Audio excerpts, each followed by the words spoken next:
ஆணின் தவிப்பு அடங்கிவிடும், பெண்ணின் தவிப்பு தொடர்ந்து விடும்.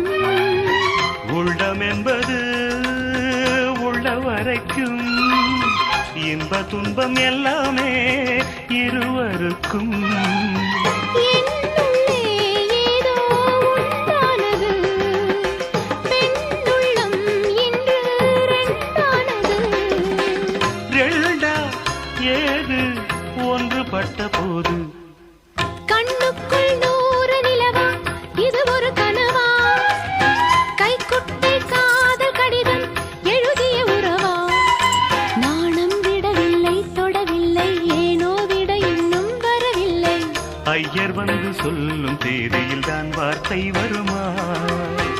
ஐயர் வந்து சொல்லும் தேதியில் தான் வார்த்தை வருமா?